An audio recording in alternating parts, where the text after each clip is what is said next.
14 de mayo de 1940. Ardenas, Francia. La niebla matutina se arremolina entre los densos bosques, mientras el rugido de motores rompe el silencio. Un convoy alemán, compuesto por miles de soldados y cientos de vehículos blindados, avanza con una precisión casi mecánica, atravesando caminos que los franceses consideraban intransitables. El aire vibra con el estruendo de artillería a lo lejos, mezclado con los gritos de oficiales franceses que intentan reorganizar sus tropas sorprendidas. En Sedan, una división de reservistas, apenas equipada, observa impotente cómo el enemigo cruza el río en pequeñas embarcaciones, cada bote tambaleándose bajo el peso del armamento y la desesperación. La confusión y el miedo se apoderan de los defensores.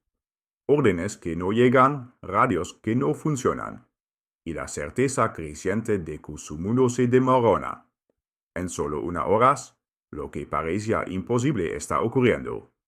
Alemania penetra hasta el corazón de Francia, y la guerra que todos creían segura se convierte en una pesadilla viviente.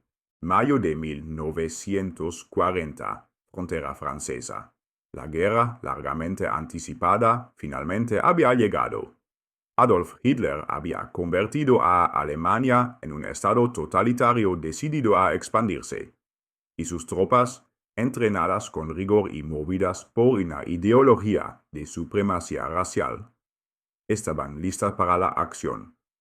Las primeras horas de la invasión revelaron un error que cambiaría para siempre el destino de Francia. Los aliados esperaban que los tanques alemanes avanzaran por Bélgica, como tantas veces en la historia, pero el grueso del ataque se dirigió hacia el sur, atravesando las Ardenas, un bosque que los franceses consideraban infranqueable. A las 4:30 de la mañana, 130.000 soldados alemanes y 1.600 vehículos comenzaron a abrirse paso por caminos estrechos y sinuosos. Las previsiones francesas no habían contemplado semejante audacia. Creían que cualquier intento por ese sector sería un suicidio logístico. Los soldados franceses desplegados allí eran pocos, mal entrenados, con escasa artillería y apenas un cañón antiaéreo por división. Mientras tanto, los ingenieros alemanes levantaban puentes improvisados sobre el río Mosa, exponiéndose a la artillería que, en otra circunstancia, habría destrozado sus filas. Durante las primeras 48 horas, los franceses apenas comprendieron lo que sucedía. La sorpresa inicial se convirtió en desorden. Los informes de reconocimiento detectaban movimientos masivos de tropas enemigas, pero los comandantes no reaccionaban con la rapidez necesaria. Los primeros choques se dieron con tropas locales superadas en número y fuego, cayendo rápidamente ante la determinación alemana. Cada hora que pasaba, los invasores se acercaban más al Canal de la Mancha, mientras la moral francesa empezaba a resquebrajarse. En Sedan, un grupo de 11 soldados alemanes tomó 7 búnkers franceses en menos de 11 horas, utilizando embarcaciones que apenas flotaban bajo el peso de fusiles, ametralladoras y provisiones. La incredulidad se apoderó de los defensores. ¿Cómo era posible que los alemanes hubieran atravesado la inexpugnable Ardenas y ahora amenazaran con rodearlos por completo? El miedo se convirtió en pánico. Algunos oficiales rompieron a llorar en cuarteles improvisados, mientras el rugido de los blindados resonaba como un presagio de catástrofe. La combinación de errores estratégicos, subestimación del enemigo y la incapacidad de reaccionar con rapidez creó un caos total. La ventaja numérica y de artillería que Francia tenía sobre Alemania no importaba. Los alemanes avanzaban con audacia, rompiendo líneas, desmoralizando a las tropas y dejando a los aliados atrapados en un laberinto de confusión y miedo. El rugido de acero alemán se convertía en un eco que Francia no podría detener. 13 de mayo de 1940, Sedan, Francia. El amanecer traía consigo un caos silencioso. La niebla matinal se mezclaba con el humo de los primeros bombardeos. Los soldados franceses, mayoritariamente reservistas, apenas entrenados, contemplaban con incredulidad cómo los bombarderos alemanes descendían en picado sobre sus posiciones. El estruendo de las explosiones sacudía los búnkers y hacía temblar la tierra bajo sus pies. En pocas horas, lo que debía ser una defensa impenetrable se convirtió en un cúmulo de miedo y confusión. El primer ataque comenzó a las 7 de la mañana. Las tropas alemanas cruzaron el río Mosa en pequeñas embarcaciones, extremadamente vulnerables, pero la coordinación alemana era perfecta. Los defensores franceses intentaron responder con lo poco que tenían: un único cañón antiaéreo, ametralladoras dispersas, granadas improvisadas. El fuego cruzado causó bajas, pero la superioridad numérica y la velocidad de los alemanes resultaron decisivas. Un solo escuadrón de 11 hombres fue capaz de tomar 7 búnkers, avanzando búnker tras búnker, mientras la moral francesa se desmoronaba ante la imposibilidad de resistir. El cuartel general francés estaba sumido en la desesperación. Los informes de la situación llegaban incompletos y tardíos. Los comandantes no podían coordinar una respuesta eficaz. Algunos oficiales rompieron a llorar frente a mapas, exclamando: «Ha habido un colapso». El pánico se propagaba más rápido que los propios tanques alemanes. La confianza en la estrategia de esperar al enemigo en Bélgica se desvanecía. Ahora la amenaza estaba justo frente a ellos, penetrando el corazón de Francia con una velocidad vertiginosa. Mientras tanto, los ingenieros alemanes construían puentes improvisados sobre el Mosa, bajo el fuego intermitente de artillería francesa, que apenas conseguía ralentizar la ofensiva. Cada puente completado abría una nueva puerta hacia el interior de Francia, un corredor mortal para los defensores desorganizados.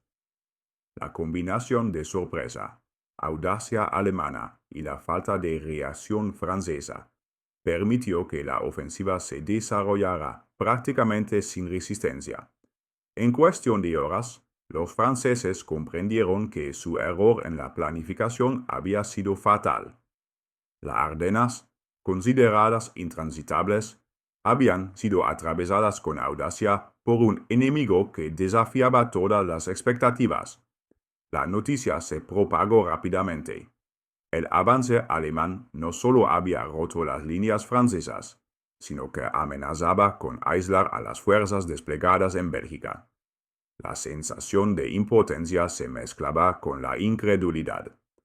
Los rumores de rendición empezaban a circular entre los oficiales, mientras la desesperación se convertía en la emoción dominante en el frente. Las armas francesas eran superiores en número en algunos sectores, pero su incapacidad de reaccionar a tiempo convirtió cada cañón en un observador impotente, cada soldado en un espectador de su propia derrota. La rapidez alemana, combinada con la indecisión y la desorganización francesa, había transformado la ofensiva en un torbellino imparable. Los soldados en el frente, atrapados entre órdenes confusas y la presión de un enemigo en pleno avance, apenas podían mantener sus posiciones. Sedan había caído y con ello la ilusión de una defensa francesa sólida. Mayo de 1940, centro de mando francés. Mientras los tanques alemanes se abrían paso a través de los bosques de las Ardenas y cruzaban el río Mosa, la alta comandancia francesa permanecía atrapada en su propia burocracia y doctrinas obsoletas. Las órdenes se debatían durante horas, los planes se retrasaban y Cada intento de reacción se veía frenado por una obsesión por la planificación meticulosa. En lugar de movilizar rápidamente contra los puntos débiles del avance alemán, los generales franceses esperaban, calculaban y dudaban. El retraso resultó fatal. La doctrina francesa priorizaba ataques cuidadosamente preparados, y cualquier acción precipitada se consideraba un riesgo inaceptable. Mientras tanto, el enemigo avanzaba con audacia, improvisando puentes sobre ríos y cruzando bosques que se suponían impenetrables. Las tropas francesas desplegadas en las Ardenas eran pocas, mal equipadas y con escasa motivación. Los esfuerzos de contrarrestar el avance alemán se diluían en intentos aislados, sin coordinación ni fuerza concentrada. La moral de las tropas se desmoronaba rápidamente. Algunos oficiales, incapaces de contener la desesperación, rompían en llanto o abandonaban sus puestos. La inacción en el cuartel general era percibida como derrota, anticipada por los soldados en el frente. Cada día que pasaba sin una contraofensiva efectiva, permitía que los alemanes consolidaran sus posiciones, reforzando sus cabezas de puente y extendiendo el corredor hacia el Canal de la Mancha. En otro, por frente, las comunicaciones colapsaban, radios ineficaces, mensajeros retrasados y una coordinación deficiente con aliados británicos y belgas multiplicaban la confusión.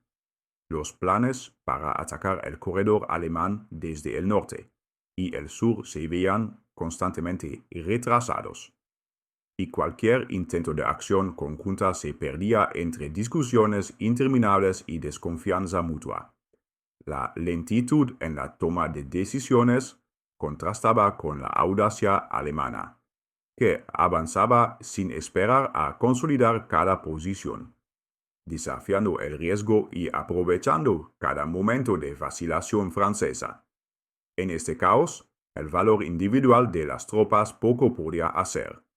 Pequeños contraataques locales lograban retrasar temporalmente a los alemanes, pero la falta de coordinación y de refuerzos convertía cualquier éxito en efímero. Los soldados que lograban resistir se encontraban aislados, rodeados por un enemigo que movía sus unidades con precisión y velocidad. La inflexibilidad francesa, combinada con la indecisión y la falta de improvisación táctica, convirtió un ejército numéricamente superior en una fuerza impotente, incapaz de explotar su ventaja. Mientras tanto, la población civil comenzaba a percibir la magnitud de la catástrofe. En París y otras ciudades francesas, los rumores del avance alemán provocaban miedo y confusión. La desesperación del ejército se filtraba a la sociedad. Mercados desabastecidos, filas en estaciones de tren, familias huyendo sin rumbo claro. El avance alemán se sentía inexorable, mientras la inflexibilidad de los mandos franceses sembraba la certeza de que, aunque contaran con mejores recursos y más artillería, la guerra se estaba perdiendo no en el campo de batalla, sino en la cabeza de quienes debían dirigirla. 20 de mayo de 1940, norte de Francia. Apenas 10 días después de que comenzara la invasión, los alemanes ya habían llegado al Canal de la Mancha. La velocidad de su avance era desconcertante. Columnas de tanques y tropas motorizadas se movían a través de carreteras estrechas y pueblos devastados, dejando atrás un rastro de confusión y desmoralización. Los soldados franceses, agotados y desorganizados, apenas podían reaccionar, mientras la comunicación entre los distintos frentes colapsaba por completo. El general Erwin Rommel lideraba su unidad con audacia, avanzando 110 kilómetros en un solo día, lejos de la cobertura de su infantería y artillería. En circunstancias normales, Esta maniobra habría sido arriesgada hasta el extremo. Sin embargo, la incapacidad de los franceses para concentrar sus fuerzas permitió que la ofensiva se desarrollara prácticamente sin oposición.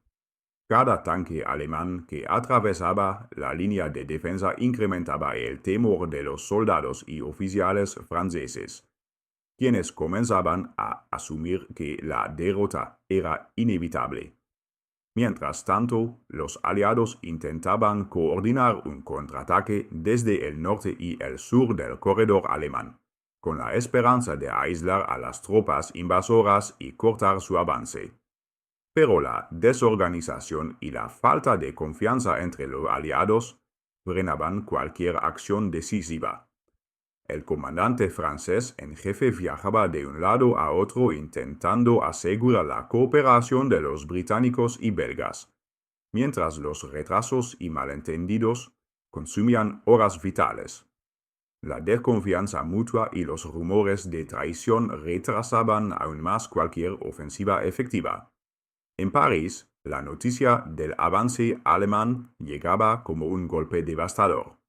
El público escuchaba en la radio relatos confusos de ciudades cayendo, de tropas atrapadas y de la amenaza de un cerco completo. La sensación de urgencia no se reflejaba en las decisiones militares. La burocracia y la indecisión convertían cada hora en una oportunidad desperdiciada.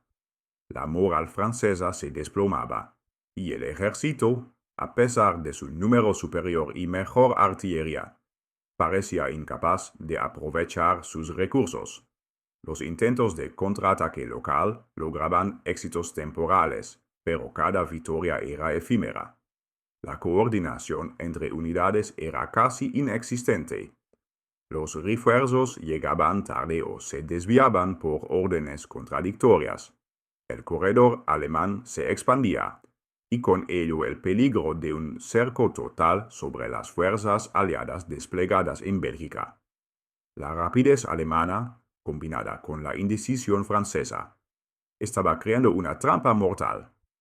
Lo que debía haber sido un punto débil defensivo se transformaba en una autopista hacia la derrota. El Canal de la Mancha se acercaba inexorablemente, y con él la perspectiva de que toda la fuerza aliada en el norte quedara aislada. Cada tanque alemán que avanzaba, cada puente levantado sobre ríos, consolidaba la posición enemiga y aumentaba la sensación de fatalidad.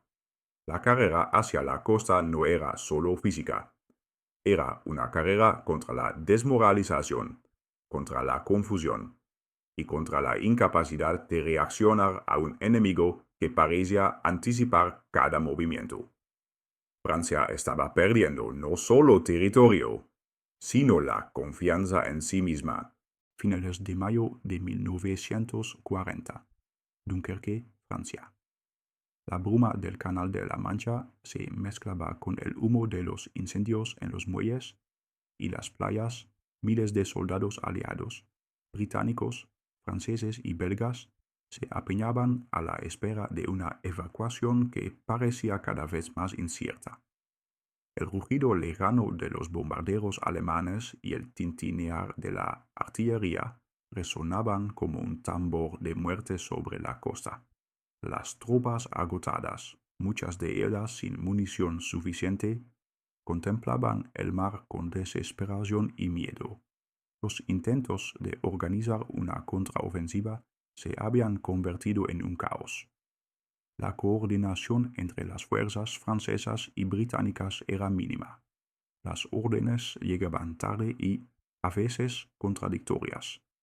La percepción de abandono por parte de los británicos empeoraba la moral. Algunos oficiales franceses creían que los británicos priorizaban salvar a sus propios soldados y no estaban comprometidos con la defensa de Francia.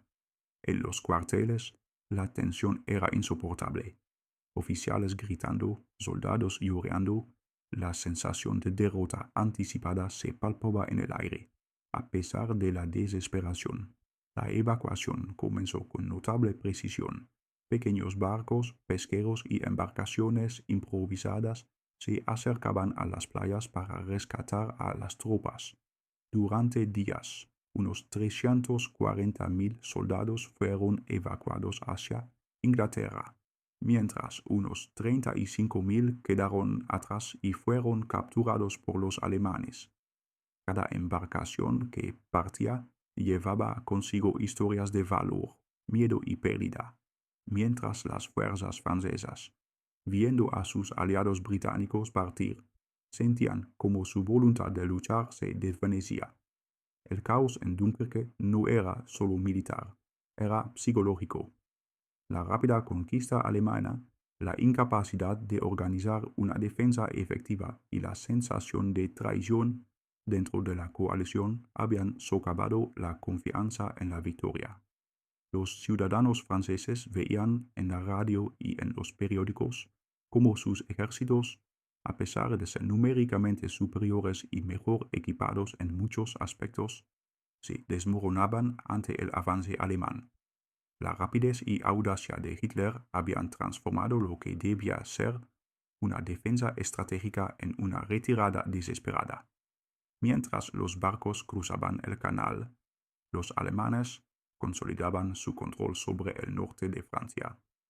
La ocupación parecía inevitable. El ejército francés, aunque no totalmente destruido, estaba desmoralizado y fragmentado. La sensación de que la derrota era inminente permeaba no solo a los soldados, sino también a los oficiales y líderes políticos. Dunkerque se convertiría en un símbolo de supervivencia, sí, pero también de la vulnerabilidad de una nación atrapada entre errores estratégicos, indecisión y la audacia de un enemigo implacable. Junio de 1940. París y los frentes franceses. La sensación de derrota se había apoderado del ejército y del país. La rápida caída de Sedan, el avance imparable hacia el Canal de la Mancha y la evacuación de Dunkerque habían dejado a los comandantes franceses sin confianza ni recursos. En los cuarteles, oficiales de alto rango caminaban entre mapas arrugados y teléfonos sonando sin cesar, mientras la desesperación se reflejaba en sus rostros. Algunos rompían a llorar, otros gritaban órdenes sin sentido, y muchos se resignaban a lo inevitable. El primer ministro, Paul Reynaud, describía a Churchill la situación con palabras devastadoras. Hemos sido derrotados, hemos perdido la batalla. El frente está roto. Entre los generales, el abatimiento era palpable. Estoy destrozado y no puedo hacer nada contra esos panzers, confesaba un oficial a un mayor británico. La capacidad de coordinación se había desvanecido, y cada intento de reorganizar a las tropas se encontraba con desconfianza, indecisión y retrasos interminables. Mientras tanto, la población civil sentía el miedo crecer. Familias abandonaban sus hogares. Trenes abarrotados transportaban refugiados sin rumbo fijo, y el rumor de la rendición circulaba con rapidez. La presión psicológica era inmensa. La visión de soldados huyendo, oficiales desesperados y ciudades al borde del colapso minaba la resistencia y la esperanza. Cada hora que pasaba reforzaba la percepción de que Francia no podía contener la ofensiva alemana. La coalición aliada también enfrentaba desafíos internos. Las tensiones entre franceses y británicos aumentaban. Los franceses creían que los británicos priorizaban salvar a sus propios soldados, mientras que los británicos comenzaban a perder el respeto por la ineptitud y la indecisión francesa. Esta falta de confianza mutua hizo prácticamente imposible organizar acciones conjuntas efectivas. La moral se deterioraba no solo por la presión enemiga, sino también por la percepción de traición y abandono dentro de la alianza. El gobierno francés debatía opciones desesperadas. Algunos proponían continuar la lucha desde el norte de África, o trasladar recursos a Londres, mientras otros veían la rendición como la única manera de preservar lo que quedaba de la nación. La indecisión política reflejaba la parálisis militar, sin liderazgo firme. Incluso las tropas mejor equipadas y entrenadas no podían sostener una resistencia organizada. La sensación de que la guerra estaba perdida se convertía en la emoción dominante, tanto en los frentes como en la capital. 22 de junio de 1940. Un vagón de tren en retondes en el bosque de Compiègne. La lluvia caía sobre el techo metálico mientras los representantes franceses se preparaban para firmar el armisticio. La ceremonia, envuelta en un silencio tenso y pesado, simbolizaba no solo la rendición de un ejército, sino la humillación de toda una nación. Los alemanes, conscientes del significado histórico, habían elegido el mismo vagón donde Alemania había firmado el armisticio tras la Primera Guerra Mundial. La ironía histórica no se perdió en ninguno de los presentes. La ocupación comenzó de inmediato. El norte de Francia quedó bajo control directo nazi, con patrullas recorriendo ciudades y pueblos, imponiendo leyes y censuras estrictas. En el sur, surgió un estado títere, Vichy, encabezado por el mariscal Philippe Pétain. Desde su sede, el gobierno de Vichy cooperaba activamente con los alemanes, implementando políticas represivas y colaborando en la persecución de judíos, comunistas y cualquier forma de resistencia. La colaboración se convirtió en rutina. La maquinaria administrativa francesa funcionaba ahora al servicio del invasor. Mientras tanto, en Londres, Charles de Gaulle organizaba un gobierno en el exilio. Desde allí, coordinaba la resistencia y alentaba a los franceses a no rendirse, prometiendo que la lucha continuaría. En el terreno surgían células de la resistencia clandestina, hombres y mujeres dispuestos a arriesgar sus vidas en misiones de sabotaje, espionaje y rescate. Sus acciones, aunque pequeñas y dispersas, mantenían viva la esperanza de que Francia algún día recuperaría su libertad. La moral del pueblo francés estaba profundamente dividida. Algunos aceptaron la realidad de la ocupación, buscando sobrevivir bajo las estrictas normas de Vichy. Otros se unieron a la resistencia, arriesgando todo por la libertad. Las calles de París y Lyon reflejaban ese contraste, unas llenas de rutina y obediencia, otras testigos de encuentros secretos y documentos falsificados. Mientras el invierno se acercaba, la ocupación alemana consolidaba su control, pero la chispa de la resistencia permanecía, lista para encenderse cuando llegara el momento. La caída de Francia había sido rápida y sorprendente, pero sus consecuencias serían duraderas. La nación no solo había perdido territorios, sino también su autonomía y, temporalmente, su dignidad. Sin embargo, incluso en la humillación, surgieron actos de coraje y planificación estratégica que mantendrían viva la lucha hasta la liberación. 4 largos años después, con el desembarco de Normandía, verano de 1940, Francia ocupada. Mientras las tropas alemanas patrullaban las calles y los oficiales de Vichy administraban la vida cotidiana, pequeños grupos de hombres y mujeres comenzaban a organizarse en secreto. En sótanos húmedos, graneros aislados y casas aparentemente ordinarias, se planificaban actos de sabotaje y se establecían redes de comunicación con Londres.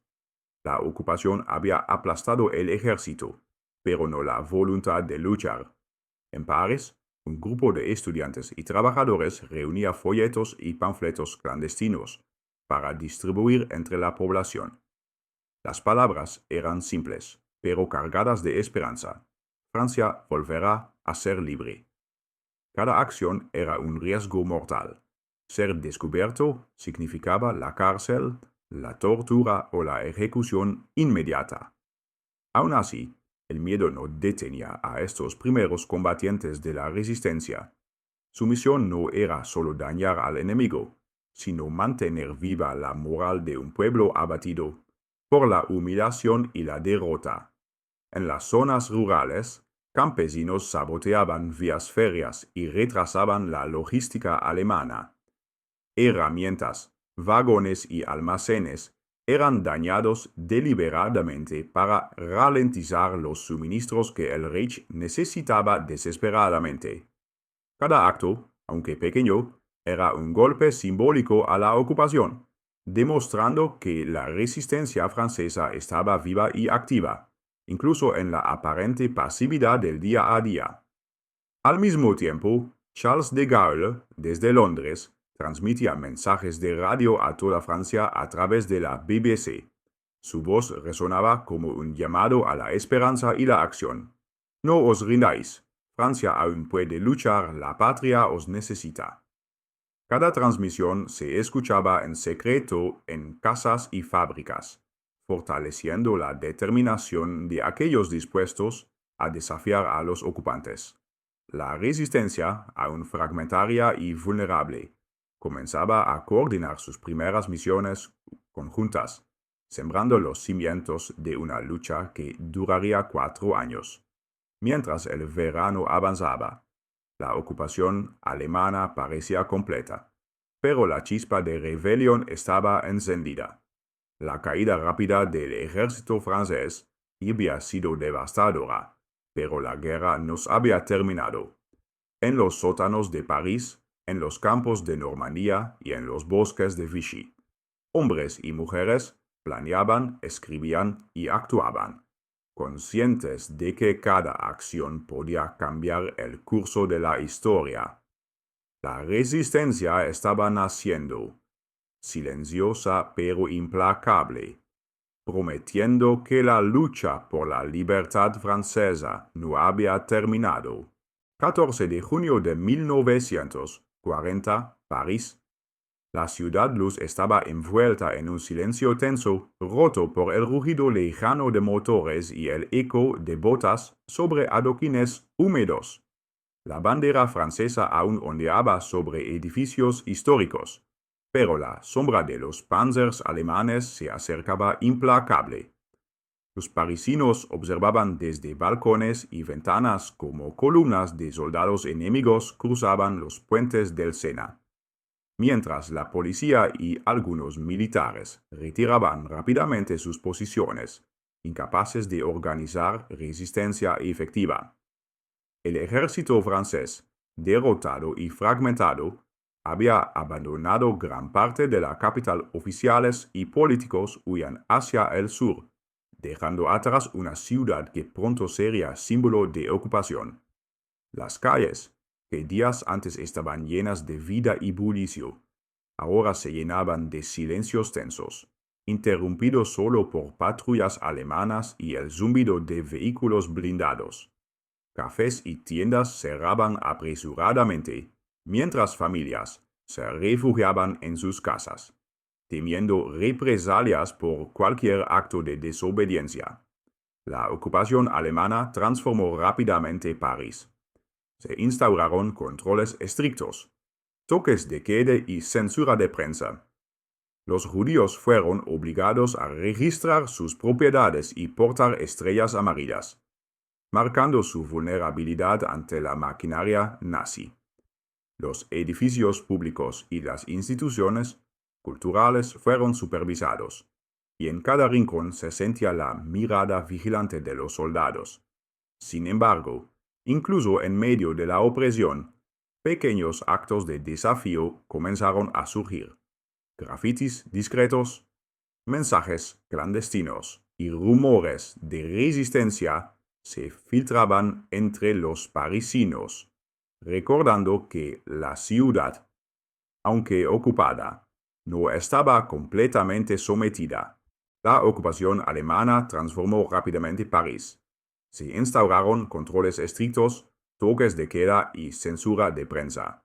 Los judíos fueron obligados a registrar sus propiedades y portar estrellas amarillas, marcando su vulnerabilidad ante la maquinaria nazi. Los edificios públicos y las instituciones culturales fueron supervisados, y en cada rincón se sentía la mirada vigilante de los soldados.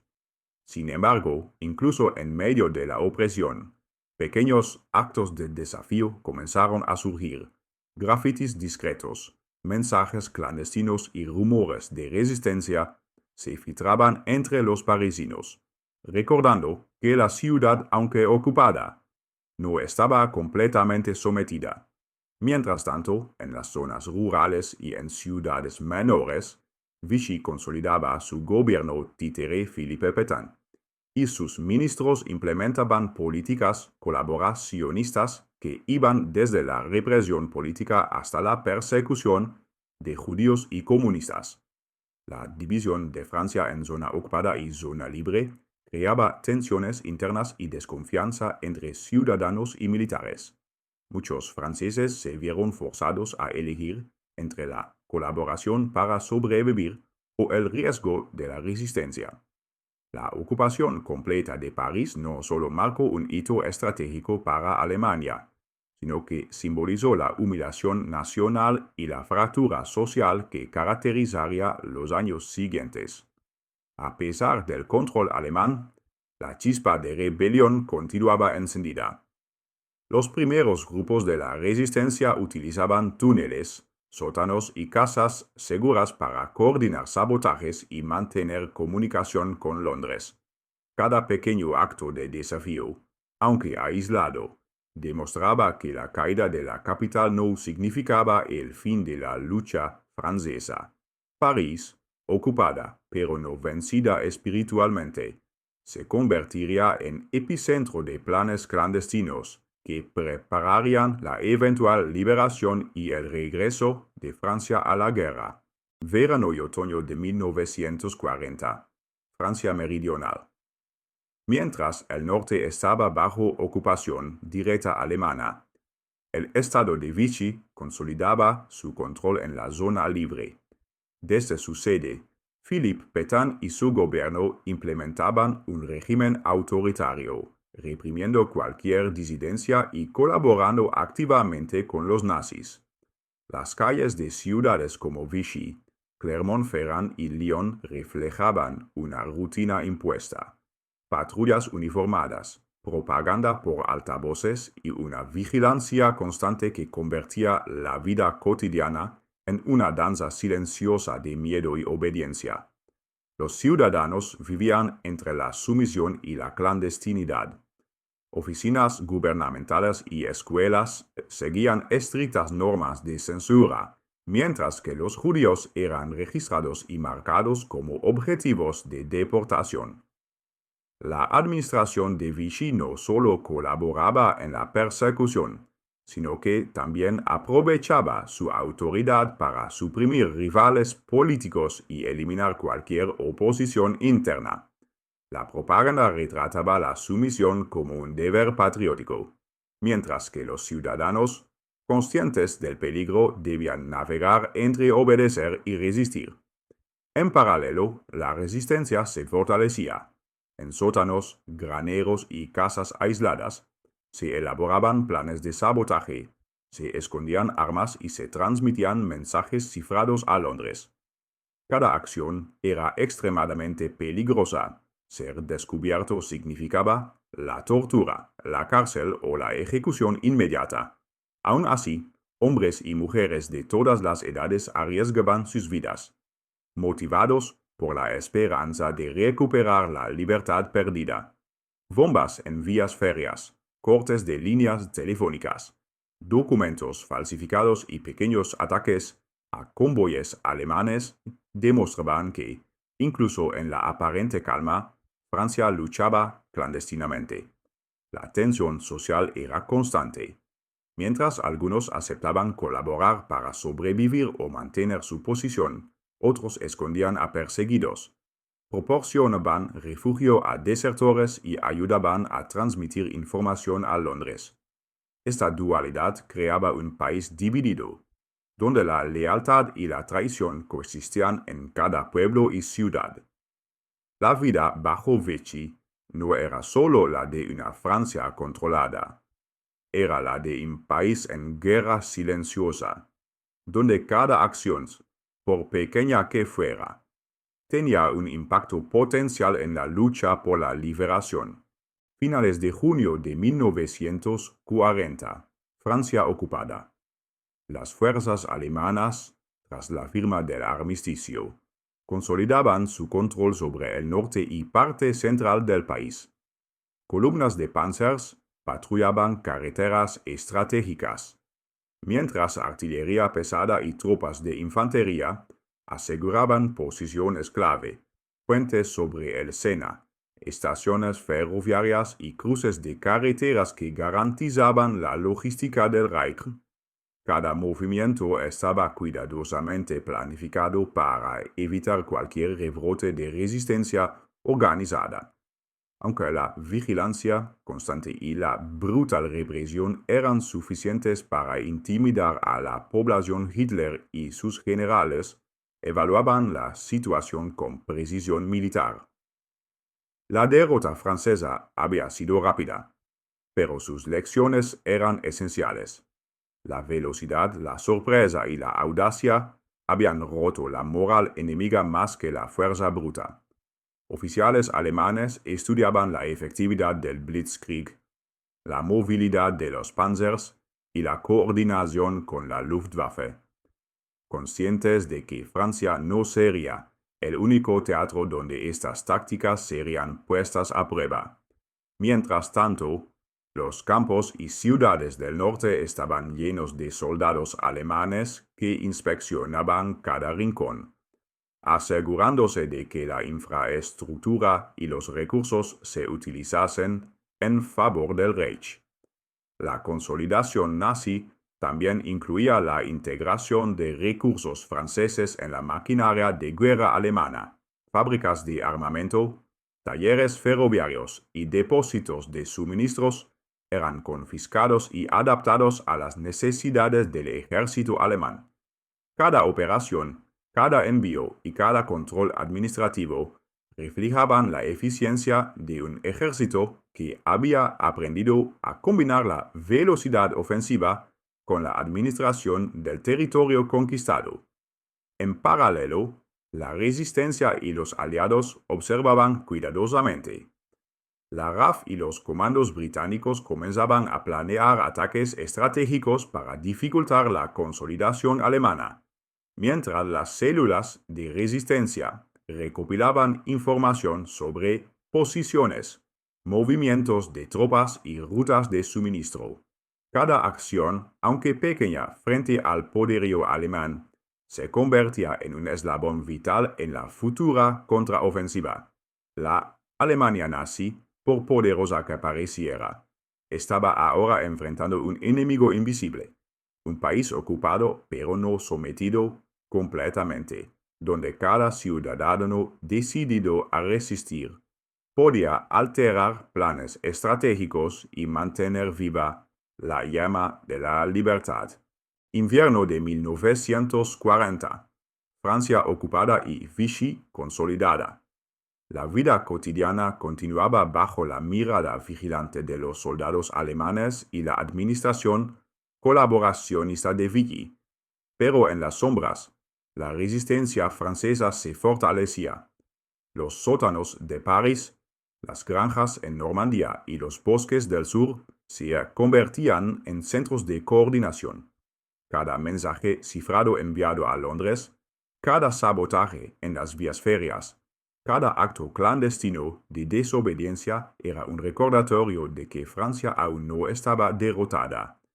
Charles de Gaulle, desde Londres, se convirtió en el símbolo de la esperanza y la perseverancia. Sus discursos transmitidos por la BBC, llenos de fuerza y determinación, inspiraban a miles de hombres y mujeres a unirse a la lucha. Se organizaban células, se reclutaban combatientes, se almacenaban armas y se preparaban planes de sabotaje meticulosamente calculados. La población, aunque limitada por el miedo y la represión, encontraba formas de apoyar, escondiendo perseguidos, transportando mensajes, ofreciendo refugio y recursos. A medida que pasaban los años, la resistencia francesa no solo actuaba de forma individual, sino que comenzaba a coordinar acciones más grandes, interrupciones de la logística alemana, ataques a convoyes y comunicación constante con los aliados. Cada victoria, por pequeña que fuera, servía para mantener viva la moral del país y debilitar la sensación de inevitabilidad que la rápida caída de 1940 había impuesto. La ocupación alemana, aunque poderosa y eficiente, enfrentaba a un enemigo invisible que no podía ser derrotado con tanques ni con artillería. La determinación de un pueblo que no había perdido su espíritu. La preparación para la liberación comenzaba a gestarse silenciosa pero implacablemente. Francia, humillada en 1940, estaba decidida a retomar su libertad. La colaboración de Vichy no podía aplastar la voluntad de quienes luchaban por la patria. Cada acción, cada plan, cada mensaje secreto era un paso hacia el amanecer que llegaría el 6 de junio de 1944, con el desembarco de Normandía. La esperanza, aunque contenida, nunca desapareció. En medio de la ocupación y la represión, la llama de la libertad francesa ardía más fuerte que nunca, recordando que incluso en la derrota, la resiliencia y el coraje podían preparar el camino para la victoria. Suscríbete para más historias reales del poder y la guerra.